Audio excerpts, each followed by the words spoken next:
Buried inside a grain bin is an accident most people don't survive. 23-year-old Arick Baker is an exception. Last week he was working on a farm just south of Iowa Falls when one move changed everything. Stephanie Moore has the story. It's new tonight at 10. Arick Baker and his father were emptying an 80,000 bushel bin full of moldy corn. Baker stood inside the bin using a pipe to break up the rotten corn when a large air pocket collapsed under him. I was scared. It's a really strange feeling. I mean, I've never been in quicksand, but I would imagine it'd be the same thing. I mean, it just feels like corn is just crawling up your leg and just sucking you in. Baker said after he realized what had happened, he felt a strange calm. As weird as it sounds, the next probably 10 minutes or so, I just okayed it with myself that I was going to die.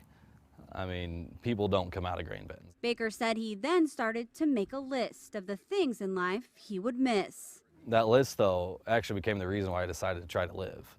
I mean, I just decided, it's worth fighting for. Baker suffered from asthma as a child, so when working around the dusty corn, he wears a battery-powered ventilation system. And that system... That's how I was able to survive. That's the only reason I'm alive, actually.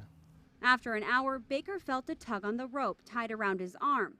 The rope pulled loose, letting the man pulling it know that Baker was trapped inside. And the reason I heard him was one of their radios came back, like someone was talking through one of their radios, and they came back and they said, if that kid's in here, he must be dead because I don't hear him or see him. So when I heard that, I just started screaming just as loud as I could. All of a sudden, they had, hey, he's talking to us, and it's just like that, all of a sudden it goes from, okay, it's going to be a recovery mode to, okay, it's going to be a rescue mode. The rescue workers soon uncovered Baker's hand, and crews started a plan to relieve the nearly 900 pounds of pressure pushing on his body. We cut relief holes in the sides of the grain bin on all four sides, started pulling the grain out. We had 8 to 10 to 12 guys on every hole scooping grain. Nearly 5 hours later, Baker was freed. When that happened, they pulled my feet out, and there was a guy with me the whole time, and he's the one that actually pulled me out. When that happened, I just collapsed and just started uncontrollably bawling in his arms, just sobbing. He was immediately life-flighted to the hospital, but Baker was able to walk away 48 hours later with few injuries, but plenty of perspective. I've always tried to live, day by day to the fullest and whatnot, but it definitely gives a whole new meaning to just living. In New Providence, Stephanie Moore, Channel 13 News. Incredible. In that rescue, the Iowa Falls Fire Department used a special grain bin rescue device that was purchased just 3 months ago. The fire chief says in his 25 years with the department, he's never had a successful grain bin rescue. So went down 10:32 is what time I went down. The rescue crew arrived on site at 12:37. At 12:52 they found my hand. At 1:17 they found my face, and at 3:02 they pulled me out. So it was a very long process. The reason I went in there is because we had bad corn. All around the outside we just had pillars of bad corn. There was a couple pictures in there. I don't know if you guys saw it or not, but we thought that when that stuff breaks up, it breaks up in clumps. And we thought that some of those clumps were just over the center. So my job, being the youngest one on our farming operation, was to go up over the top with an 8-foot PVC pipe and stand on top of the corn and poke down, trying to guess where that hole is to break it up. Well, did that all day Monday, all day Tuesday, and this is the second semi-load we took out of there on Wednesday. And what ended up happening was, we didn't find this out until after, it wasn't clumping, well it was, but that wasn't the issue. About 10 inches from the bottom there was a shelf of rotten corn. And when the shelf of rotten corn, when that happens in a grain bin, what happens is under the shelf there becomes an empty void. It just cleans all the corn out except for that shelf.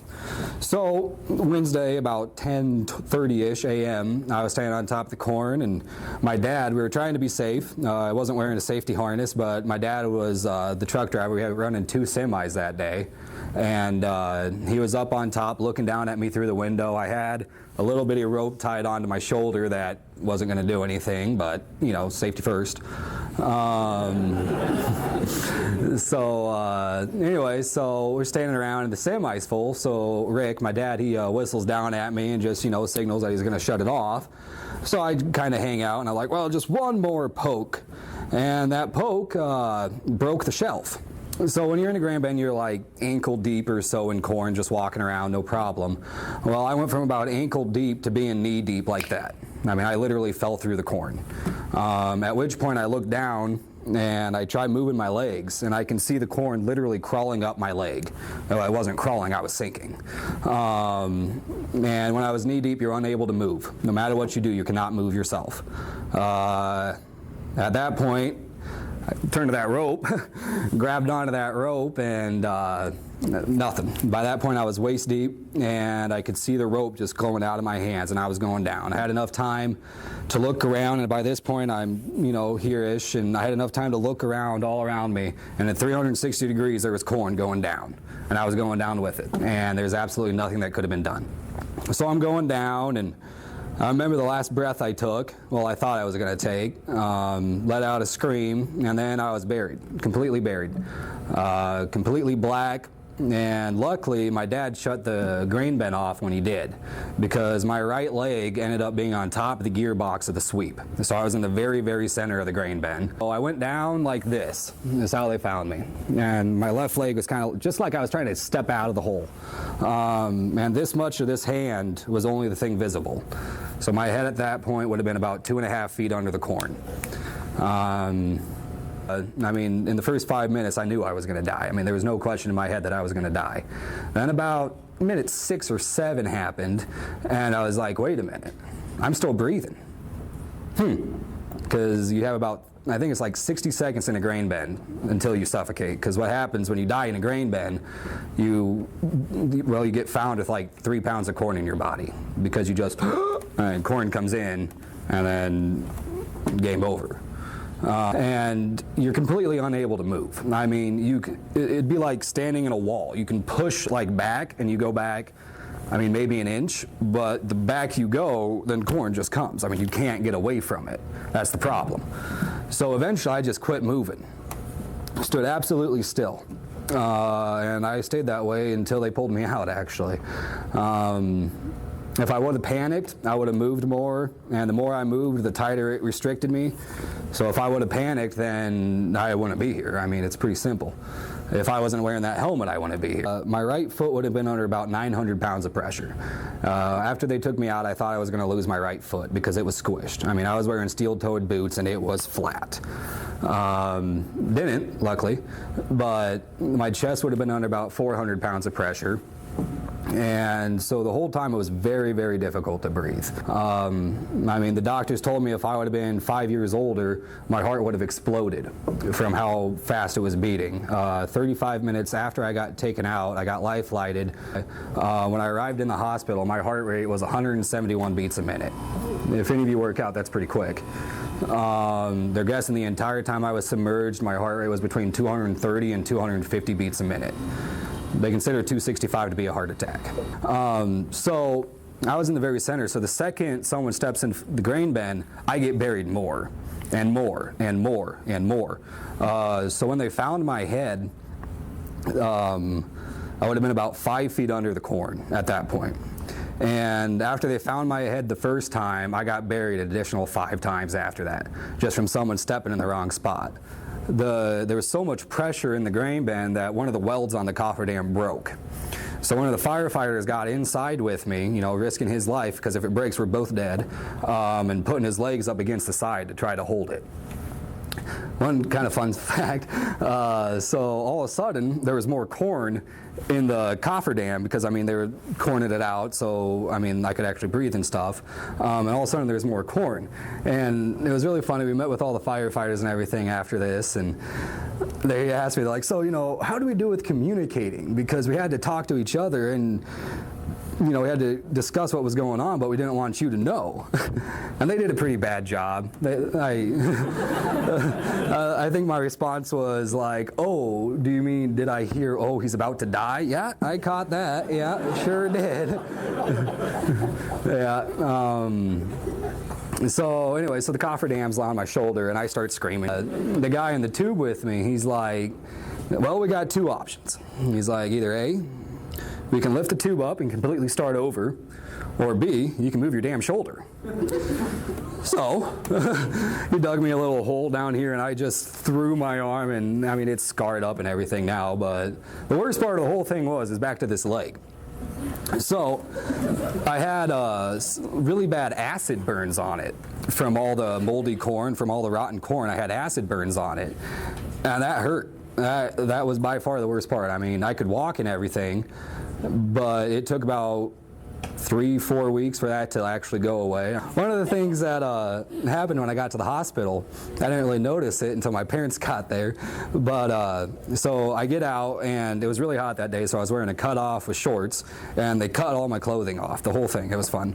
And then put me in the helicopter and flew me there. So I'm in the emergency room there, and everyone doesn't really know what to do with me. They're just like, they really don't. They're taking my vitals and everything. They're like, so what are all these imprints on you? And after that, they noticed them, and for about the next 30 minutes, they took a pair of tweezers and literally picked corn out of my skin because the pressure was there so bad. It literally, I mean, I had indents like 1.5 to 2 inches in my skin just from the corn. And I mean, we're talking thousands of them. I mean, one thing I did not think about though was my mom. So I get taken out and everything, and they put me on a stretcher, and I mean, there was 150 rescue people there, 13 different rescue crews, 2 helicopters. I mean, it was a big deal. So they take me out, put me in the hospital tent, and instantly cut off all my clothing, put 2 IVs in me, squeeze the bags in me. And at this time, when they're starting to cut off my clothing, there's this lady just kissing my face, saying she loves me. And I mean, I must have been in a daze or something. It didn't even cross my mind that my mom would be there. It didn't. I mean, I didn't think of that at all. I'd probably say 98% of the time I thought about breathing. I mean, every breath was a struggle. I mean, 400 pounds of pressure. Yeah. When they actually got me out and like they got my head out, at first they just gave me a straight O2 line. I don't know if you've ever breathed out of those. It's not enjoyable. And then they actually tried to give me a rebreather mask, and you know, it has like the airbag that inflates up and deflates and everything. And my breaths were so shallow I couldn't use it because I wasn't pushing any air into it. So breathing is what I thought about a lot. And Do you go in like grain bins now? I have, yes. I feel like Spider-Man when I'm in a grain bin. Like all my senses are just like firing. I mean, I notice everything. I mean, I'll be standing there and it's like, okay, there's a vein of corn, so that if I step there, this is going to happen. And if I go this way, this is going to happen. I mean, it's just, I guess that's kind of how I am all the time now, actually. You know. What did the helmet look like after you got up that you were wearing? The helmet in that video, Yeah. that was the same one. Still works. Oh, it still works? No, but I don't know if any of you saw it. It was in the first video we played, but there's 5 small holes on the head strap, and the head strap's kind of like, oh, I don't know, like a construction hat or something, you know? And those 5 small holes caused me a lot of pain. So I was in there, and I mean, you are completely unable to move.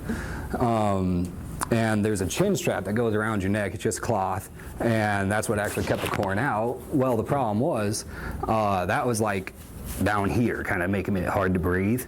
Well, then I'd push my head forward because then it was easier to breathe, but then I was pushing my head into those 5 holes, and my forehead was all cut up, and